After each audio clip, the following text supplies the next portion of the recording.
Hey guys, so I wanted to do a very short video on one of the adventures I had with Ablesse. My dad took me to Polokwane, to one of the World Cup qualifiers at Revel Stables, and it was an event that was sponsored by Back on Track, Kowena, and Revel Stables itself.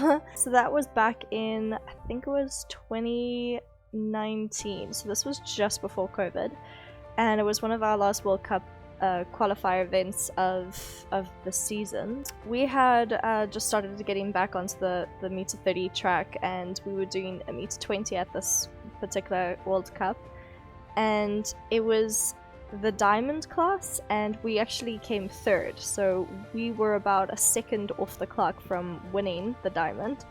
And thinking back on it, that diamond, if I had won it, would have been the perfect diamond to fit onto my wedding ring or my engagement ring.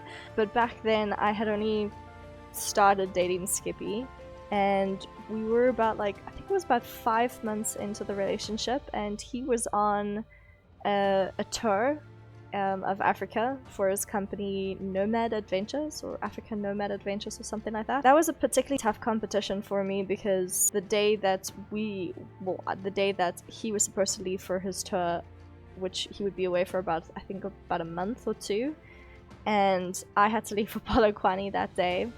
Narnia wasn't exactly doing quite well. She started feeling ill, and she was showing signs of bad gastro, so Skippy and I took her early in the morning to the vet, and they gave her a bunch of medication, and they said, she should be fine.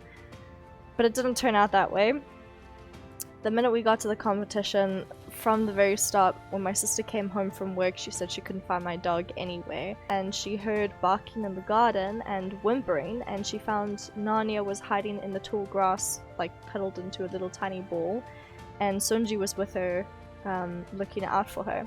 And Shell immediately rushed my dog to the hospital. So she was in hospital for the whole week that I was in Polokwane competing. It was horrible just being separated from my dog, where I wasn't actually able to help her at all. And during this time, also being separated from my boyfriend, I just started dating, and I don't do long distance relationships at all. So it was a very tricky show for me, and I felt like I had a lot to prove at the show, because it's just like a mind thing that I have for myself. Every single time I go to a show, I feel like all eyes are on me, and the people that I once trained with, they're like, oh well, she's clearly not doing well now because she's not at our yard. So there's still those mind games that do influence me now and again. But that was back then. Now I couldn't give a flying fart what people think about me. Hence why I started a YouTube channel. But yeah, so at this particular show, it was really, really tough, because I could not sleep at all. Every single minute I could, I would be video calling my sister with my dog in the vet. I would also be calling Skippy at all hours of the night, and then calling the hospital every single couple of hours. So I had a very limited sleep for this whole entire show. I still gave it my all, and we actually ended up coming third place, which isn't bad at all. And we were one of the I think there was about 20 odd clears that were in the class, and there was about over 100 or 90 riders in the class. So going in 18th clear, and also coming third for a show that we haven't been competing in a very long time. For about 5 or 6 months, we were completely out of it. We couldn't even go to a show, because every single time either she'd be injured or she'd be sick. So 2019 wasn't such a great year for us, because she had biliary at the beginning of the year, and then she got injuries.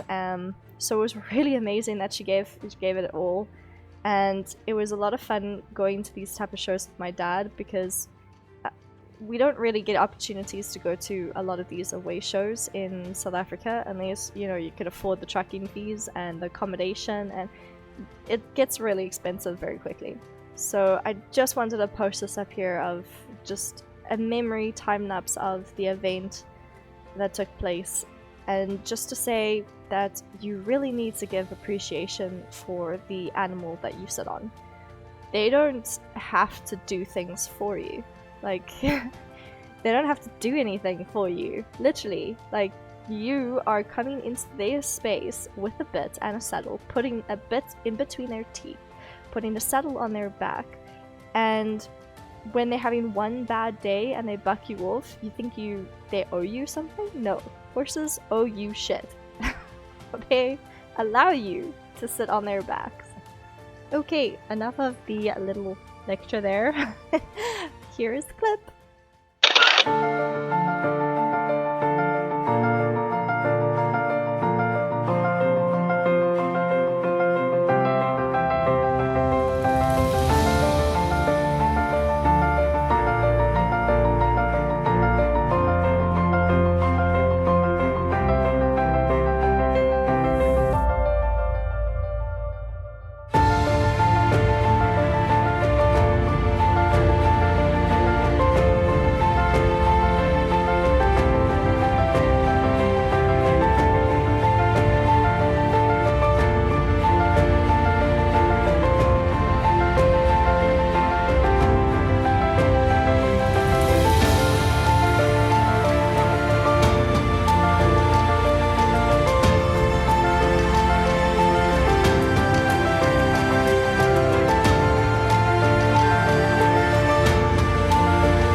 Okay, so that is all that Narnia and I are going to leave you with.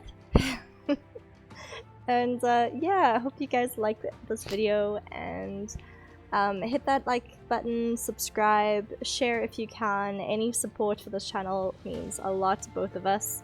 Also helps Narnia to stay on biscuits and the horses to stay in oats. Yes, oh, up the nose. Okay, hope you guys like the video coming after. Thanks guys, bye!